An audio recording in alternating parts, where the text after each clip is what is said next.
তো ভিউয়ার্স, আজকে আমরা দেখব মাইক্রোসফট পাওয়ার পয়েন্টের হোম মেনুর আন্ডারে সাব মেনু প্যারাগ্রাফ মেনুর কাজ। তো প্যারাগ্রাফ মেনুর ভিতরে কি কি আছে সেই বিষয়গুলো আজকে আমরা জানব। তো প্রথমে আমি একটি টেক্সট নিয়েছি। তো টেক্সটের উপরে ক্লিক করলে আমার এখানে দেখেন প্যারাগ্রাফ মেনুর যে অপশনগুলো আছে সেগুলো অন হয়ে যাবে। অন হওয়ার পরে সর্বপ্রথমে যেটি আছে সেটি হচ্ছে আপনার বুলেট। তো আমি লেখার আগে যদি কোনো সিম্বল দিতে চাই, এক কথায় বুলেট দিতে চাই, সেক্ষেত্রে আমি যে লেখাগুলোর সামনে বুলেট দিব অথবা সিম্বল দিব সেটাকে মার্ক করব। মার্ক করার পরে আমি এখানে ক্লিক করে আমি যে বুলেটটাকে সিলেকশন করব সেই বুলেটটা এখান থেকে হবে। তো মনে করেন আমি এখান থেকে এইটাকে সিলেকশন করলাম, এটা হবে। তো আমি এখান থেকে একটা দেখাই, এই দেখেন। এক কথায় বুলেটের কাজ হচ্ছে আপনার লেখার সামনের দিকে একটি স্যাম্বল দিয়ে বোঝানো যে কি ধরনের স্যাম্বল হবে। তারপরে আছে কি, তারপরে আছে হচ্ছে আপনার, তারপর হচ্ছে নাম্বারিং। তো নাম্বারিংটা হচ্ছে আমার লেখার প্রথমের দিকে নাম্বার দেওয়ার জন্য। দেখেন আমি যদি এই লেখাটাকে যদি মার্ক করি, মার্ক করার পরে যদি আমি এখান থেকে যে নাম্বারে ক্লিক করে যদি নাম্বার দিই, দেখেন আমার এখানে লেখার প্রথমে কি আসতেছে, নাম্বারিং যোগ হয়ে যাচ্ছে। তো এক কথায় আমার এখান থেকে আমরা যদি বুলেটে ক্লিক করি তাহলে বুলেট আসবে, যদি আমরা এখান থেকে যদি নাম্বারে ক্লিক করি তাহলে কি হবে, নাম্বার আসবে। তো এই ছিল হচ্ছে বুলেট আর নাম্বারিং এর কাজ। তো আমি এটাকে আহ, তারপরে আছে কি, তারপরে আছে হচ্ছে আপনার, এটা যেহেতু এখানে হাইট অবস্থায় আছে, এটাকে ইনক্রিজ ডিক্রিজ করার জন্য এটাকে আমি মার্ক করব। মার্ক করার পরে যদি আমি এখান থেকে দেখেন, সরি, যদি আমি এখান থেকে লাইন স্পেসিং এর কাজ করতে চাই, লাইন যে লাইনগুলো আছে আমার লেখার এই লাইনগুলোকে যদি স্পেসিং আমি একটু বাড়াইতে চাই কমাইতে চাই, এগুলো দেখেন আমি এখান থেকে কি করছি, এখান থেকে আমি আহ, এখান থেকে আমি ইন্টার দিয়ে লেখাগুলোকে কি করেছি, ইন্টার দিয়ে লেখাগুলোকে স্পেসিং করেছি। আমি যদি ইন্টার ছাড়া যদি লাইন স্পেসিং করতে চাই, সেই ক্ষেত্রে আমি এখান থেকে যে লেখাগুলোকে লাইন স্পেসিং করব সেগুলোকে মার্ক করব। মার্ক করার পর আমি এখান থেকে কি করব, লাইন স্পেসিং এর যে স্পেসিংটা এটাকে বাড়িয়ে দিব।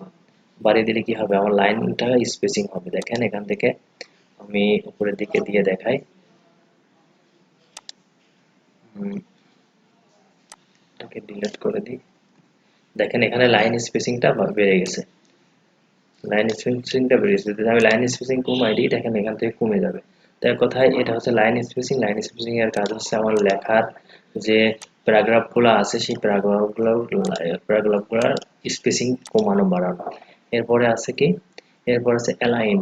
আমার এই যে লেখাটা আছে এই লেখাটার অ্যালাইন যদি আমি সেন্টার করতে চাই, সরি, যদি সেন্টার করতে চাই তাহলে সেন্টারে ক্লিক করলে এটা সেন্টার হবে। দেখেন দুই দিক থেকে কমায় মাঝখান দিয়ে সেন্টার হবে। যদি লেফটে করতে চাই তাহলে লেফটে ক্লিক করলে লেফট হবে, রাইট সাইডে এরকম থাকবে।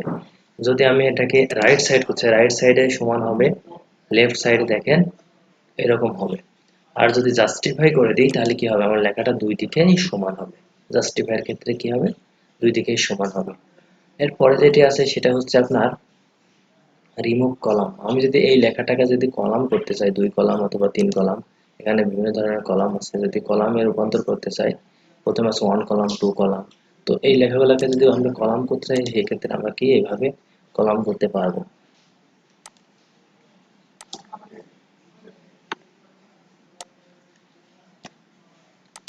এটাকে নো করে দিলাম। এখন যদি আমরা এই যে লেখাগুলো আছে লেখাগুলোকে যদি আমি কি করতে চাই, অ্যালাইনমেন্ট করতে চাই, না টেক্সট ডাইরেকশন করতে চাই, তাহলে ডাইরেকশনের ক্ষেত্রে আমরা এখান থেকে ক্লিক করবো। আমার লেখাগুলো কিভাবে হবে এখান থেকে আমরা সুন্দরভাবে সাজায় নিয়ে লিখতে পারবো। এগুলো হচ্ছে ডাইরেকশন, হরিজেন্টাল হবে নাকি রোটেট টেক্সট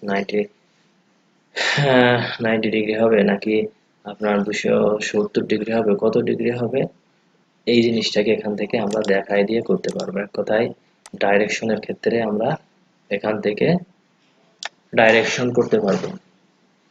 এছাড়াও যেটি আছে সেটা হচ্ছে আপনার এখান থেকে আমার যে এই যে এটা একটা টেক্সট, দেখেন আমি এখানে দেখাই, এটাকে আমি কাট করে নিয়ে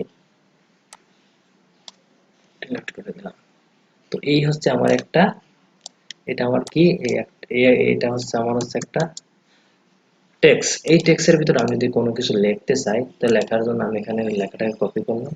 কপি করে আনার পরে এই টেক্সটটার অ্যালাইনমেন্টটা কোন দিকে হবে, অথবা এই টেক্সটের আপনার লেখাটা কোন দিক থেকে শুরু হবে, মাঝখান দিয়ে হবে, টপে হবে না বটমে হবে, এই জিনিসটাকে যদি আমরা করতে চাই, এখান থেকে দেখেন, এখান থেকে এখানে যদি রাখি, এখানে আছে অ্যালাইন টেক্সটে যদি আমি ক্লিক করি, ক্লিক করার পর দেখেন এখানে টপ আছে, মিডল আছে, বটম আছে। তার মানে আমরা সবসময় তো টপে অথবা মিডলে অথবা বাটনে যে কোনো জায়গায় রেখে কাজ করতে পারি। সবসময় আমরা বেশিরভাগ সময় আমরা কিসে রাখি, মিডিলে রাখি। মিডিলে রেখে আমরা কি করতে পারবো, লেখাগুলোকে সুন্দরভাবে সাজাইতে পারবো। আমি লেখাটাকে একটু বড় করে দিই। আচ্ছা, এই ছিল হচ্ছে আমার হোম মেনুর আন্ডারে প্যারাগ্রাফ মেনুর কাজ। তো আজকে এই পর্যন্তই, ভালো থাকবেন, আল্লাহ হাফেজ।